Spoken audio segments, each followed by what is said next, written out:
Bonsoir, ici Francine pour les carnets de Francine.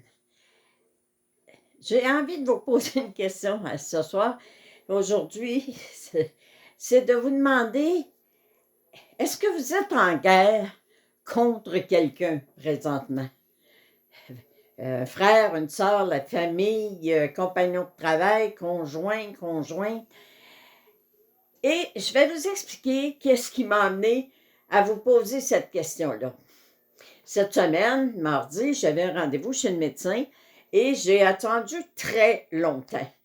Ça m'a donc donné l'occasion de méditer, de relaxer, de faire du nettoyage.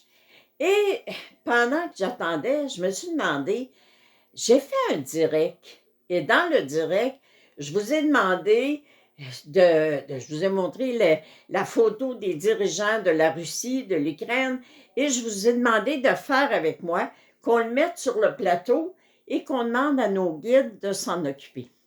Mais par contre, la guerre dure tout le temps et tout ce qui me dérange, tout ce qui se passe dans notre entourage, ça vient de notre intérieur. Alors, je me suis posé la question, comment j'ai créé que la guerre existe?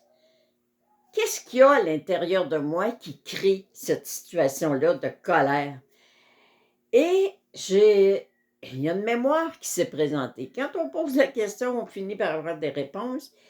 Et je me suis souvenue, il y a quelque temps, je rencontrais à l'occasion une personne, une connaissance, mais et cette personne-là, à chaque fois qu'on se voyait, avait tout le temps, des questions. On parlait, on échangeait, puis c'était, «Mais d'après moi, tu devrais faire ça de telle manière, tu devrais faire ça comme ça, puis je comprends pas». Puis elle me posait beaucoup de questions, puis ça me dérangeait.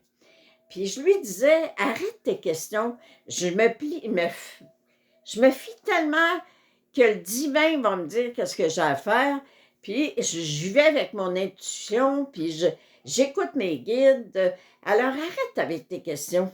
Et ça me perturbait. Et à chaque fois que je pensais à elle, il y avait une colère qui montait un peu.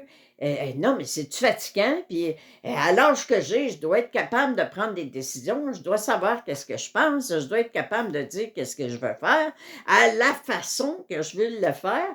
Et je me suis rendu compte que j'étais en guerre contre elle, que j'envoyais des pensées de colère, puis j'envoyais pas de l'amour, j'envoyais comme vraiment de la colère puis de la haine. Alors là, j'ai commencé à faire le Ho'oponopono en disant: «Je suis désolée. Je suis désolée pour ce qu'il y a à l'intérieur de moi qui crée des situations de guerre ou de conflit.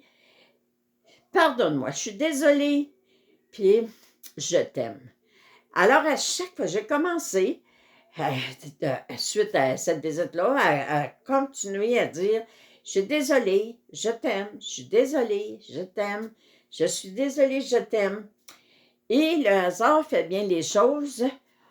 On s'est rencontrés par hasard. Je suis allée au garage, je l'ai rencontré par hasard. Et là, elle était fière de me voir, elle était contente.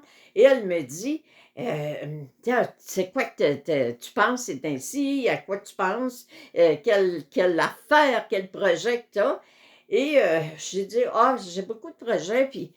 Et elle m'a regardée, puis tout ce qu'elle me dit, c'est: «Je te fais tellement confiance, tu es tellement connecté, tu te fies tellement, tu vas tellement avec ton intuition que, j'ai aucune question, j'ai aucun doute.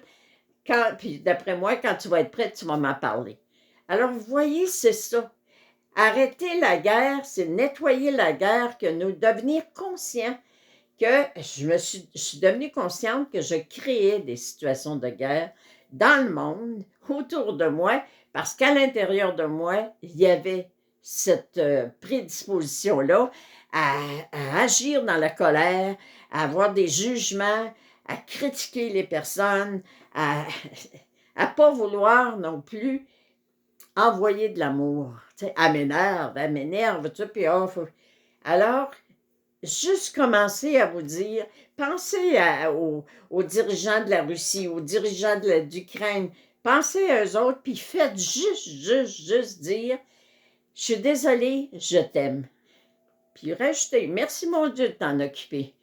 Vous avez un conflit avec quelqu'un dans votre famille, au travail, à chaque fois que vous pensez à cette personne-là, je suis désolée, je t'aime, merci mon Dieu de t'en occuper. C'est tout ce que je vous demande. Je vous souhaite une très, très bonne semaine. À la prochaine.